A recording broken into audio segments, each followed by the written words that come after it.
Hello and welcome to my channel. In this video I am going to share my opinions on some of the recent comebacks of groups and soloists. So without any further ado, let's start. The first ones on this list are the Boyz, who returned with DDD on Monday. It is the lead single off their fourth mini-album, Dreamlike. Their fourth mini-album, Dreamlike, contains 5 new tracks for fans to enjoy and comes in 2 versions, Day and Dreamlike. This is also their first comeback since Bloom Bloom, promoted back in April and May of this year.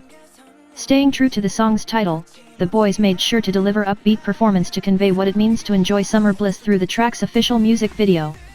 DDD fits the group's image quite perfectly. It is an upbeat track that has a distinctly youthful vibe to the song. Its explosive chorus echoes past hits like Giddy Up. The chorus is loaded with energy and the launch between the verse and chorus made things a little more impactful. Furthermore, with a catchy hook that is telling you to dance dance dance, and I find myself doing the same. Their vocals were nice and the rapping had a good kick to it, giving added momentum to the song. My favorite part is the bridge and how it leads to a fabulous instrumental break. Sunwoo had participated in writing the lyrics for their title track and Eric joined him to help create lyrics for 2 more of their songs, Water and Complete Me. Meanwhile, Wall is not present for this comeback in order to properly recover from a previous ankle injury. The music video seems to show an Alice in Wonderland-like theme. The bunny guy attracts the attention of each of the members, pulling them all together from all areas of the city. They all end up going through a portal that brings them together to hang out and have some fun. Well, firstly the bunny guy gives on the members a pocket watch, and at the end of the video, they are all sitting at a long table, which had elements from the fairy tale, i.e. tea and a deck of cards. It is a lively video that really goes well with the energetic sound. The one thing that could have been improved more was the choreography in my opinion. While the choreography was fitting for the song, I didn't see the dynamic side of the group, which they do very well and is one of their strongest points.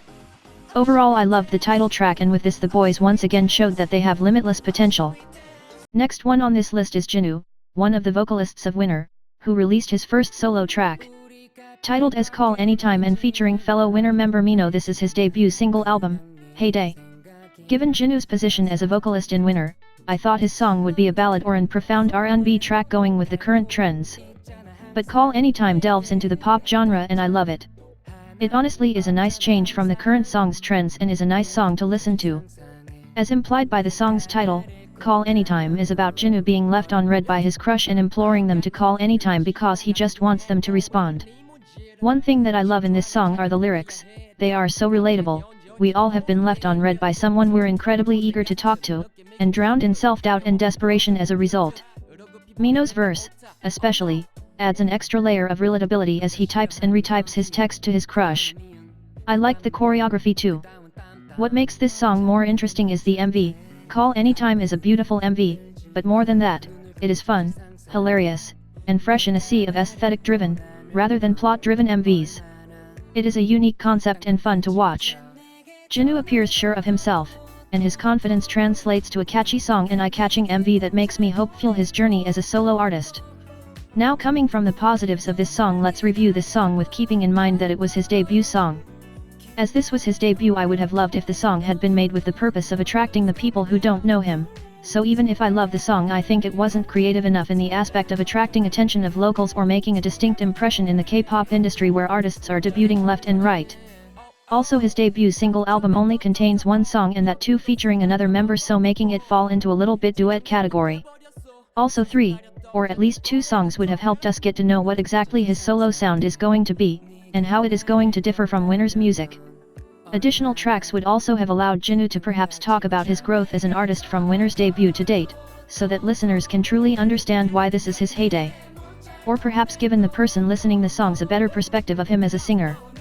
But keeping that all aside, I love this song, and as I said, I am looking forward to his journey as a solo artist. Everglow came back as the group's first comeback ever, following their debut with Bon Bon Chocolate. The group has received a lot of attention for their edgy debut.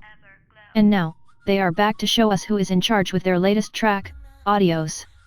This concept no doubt follows nicely from the edgy Bon Bon Chocolate that the group debuted with. I think the best compliment I can give the group with this release is that brings them in a line with some of the toughest sounding female groups currently active at the moment. The song is full of hip-hop. It was pretty much oozing from the song. The verses were more of the traditional form of hip-hop we hear in K-pop. while the chorus manages to mix it up with some dance influences. In addition to that, the chorus ended up being very heavy and attracted a lot of my attention. I did like the vocals that dominated the pre-chorus. That was the closest we got to something melodic in the song, and I think that part did have an opportunity to shine, to an extent, amongst the more tougher sounds of the song. I also really like the contrast that Whispers set up, which helped build suspense as well. The music video is interesting too, although I wasn't able to interpret what the two balls meant. Apart from that, there was really cool sets in the music video. And on top of that, the editing made it look so much cooler. This group does not hold back with their performance. If the song can be described as tough, then the choreography has a lot of attitude to it. But I noticed that some changes were made for the live performance, but that is good too, and the girls have amazing stage presence. I saw comments saying that it sounds like a sequel to Kill This Love, and to be honest it does have same vibes or style or similar drop or some moves, but both songs are very different in build up and execution. I also saw comments saying this is plagiarized and was stealed from the song. I'm an albatross. But I would like to scratch the term plagiarize. The term used should be sampling, as it is sampled from that song, but it isn't a crime, and the term plagiarize is just plain wrong, and honestly I don't care. Like, I have both songs on my playlist and I bop to both. So I love this comeback, and I think they are making a good place in the industry for themselves. The last ones on this list is Red Velvet with Oompa Oompa. 2 months after Rêve Festival Day 1, Red Velvet is back with the next installment to their festival series, Rêve Festival Day 2. Rêve Festival Day 2 has reminded critics and fans alike as to why they have been crowned the Queens of Summer, with the 6-song mini-album being filled to the brim with 60s to 2000s Western pop and funk. Title track Oompa Oompa, whose funk power pop chorus just screams the early 2000s, creates the most nostalgic summer song. Following with the nostalgic vibes, the girls even reference previous singles such as Red Flavor, Dum Dum, Ice Cream Cake and debut single Happiness. The video makes the song doubly interesting. It is another fun video that goes very well with the song. Red Velvet truly hit the nail on the head with this single. Oompa Oompa is quite addictive. There was a number of layers to this. Firstly, the main repetition was keyed into my mind within a few listens. Secondly, the chorus was extremely melodic, which made their vocals shine ever so brightly. Thirdly, the instrumental made the track feel light, offsetting the heavier effects made by the deep Oompa Oompa repetition in their vocals. Overall, I thought the track was very well suited for the summer season. Red Velvet are one of the few girl groups who can harmonize with each other so effortlessly and fabulously. Oompa's chorus takes advantage of Red Velvet's airtight blend, and harnesses a fully fleshed out melody rather than the kind of beat drop catchphrases we're so used to hearing in modern K-pop. The choreography looked nice.